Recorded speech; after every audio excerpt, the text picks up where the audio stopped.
Hi, my name is Reed Redden, and I'm a sheep and goat specialist for Texas A&M AgriLife Extension. Here today to talk to you a little bit about the disease Scrapie and the National Scrapie Eradication Program. Here in 2019, USDA has made some rule changes that you need to be aware of regarding the mandatory official Scrapie identification tags that you put in sheep and goats when you're selling those animals. But before we get into the rules, let's talk about the disease a little bit. The disease Scrapie is a fatal neurological degenerative disease. It is a prion type disease. It's similar to mad cow disease or chronic wasting in deer. And this disease is transmitted from ewes to lambs or does to kids shortly after birth. It's where all the birthing fluids and things come into contact with young animals and other animals in the area where animals could pick up this disease. But these prion disease is very slow developing. So the animals may not exhibit any signs or symptoms of the disease for many years to come.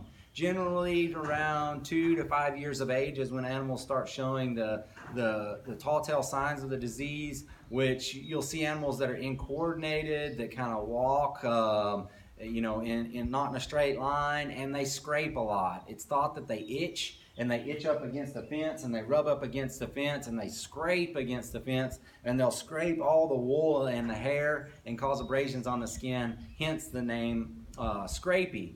So this disease is on the way out. We're very close to eradication of the disease, but we need to do a few more things to get it completely eradicated. So in 2019, the rule change modified a few different things, but one of the main things that it changed that will be pertinent to you as a sheep or goat producer is they modified the rules to where goats fall under the same rules as sheep do.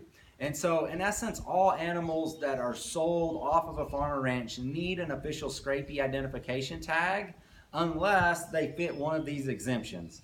One would be a castrated male that's younger than 18 months of age. So they're typically going into slaughter channels. If you show lambs in 4-H or FFA, most of them are going to fit under this exemption category.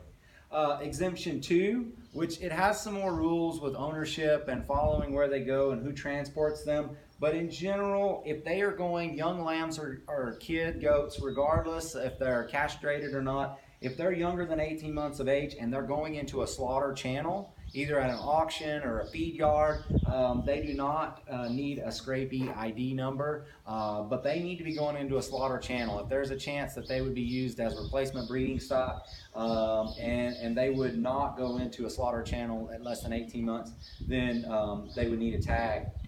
And the last exemption would be any sheep or goat, regardless of age, if they are being shipped direct from the farm or ranch to the slaughter facility.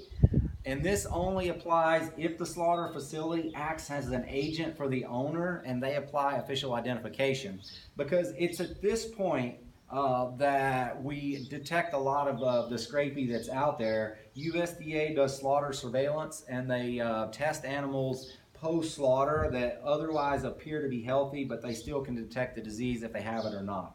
And so this is where they need to be able to trace back those animals back to the farm of origin, and they do that through the official Scrapie tagging program. So if you've not registered for the program, you need to call 866-USDA-TAG or 866-873-2824. Register your premise. So your premise is going to be the farm or ranch, where your location is and what your farm or ranch name is. And then if you're a new producer, they will send you 80 new tags. I'm not exactly sure what tags you'll be getting, but they may look something similar to this. It'll have a USDA emblem on it. It'll say unlawful to remove on one side, and it'll have a premise ID. So for Texas producers, it'll be TX, and then it'll have the premise ID number. And there'll also be an individual animal ID number. Here's a metal tag that's of similar. It has the USDA emblem, the individual animal ID, and then the premise number that's on there as well. So on USDA's website, they also have a list of approved tag suppliers. So if you've already received them in the past and you need to order new ones, or if you just want to order your own style that you want to get, you can go through some of these official tag manufacturers to get some Scrapie tags made for your program. So it's important that we follow this mandate, because we're very close to eradication, and we need to stay on top of it to get it completely eradicated. So the disease was fairly rampant in the late 90s, early 2000s, and it was most common in black-faced sheep. So not black-headed Dorpers, but black-faced wool sheep like Suffolk or Hampshire breeds. In 2003, nearly 1% of all black-faced sheep tested were positive for Scrapie.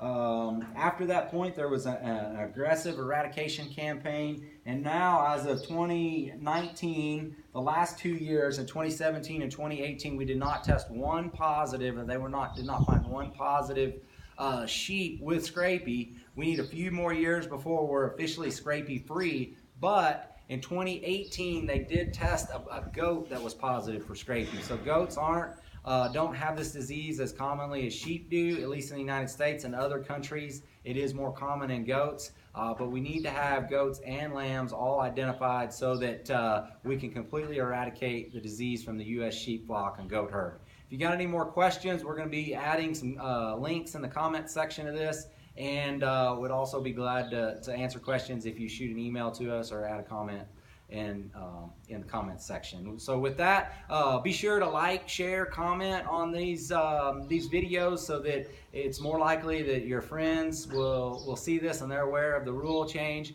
and they're more likely to get some of the timely tips and videos that we produce. With that, have a great day.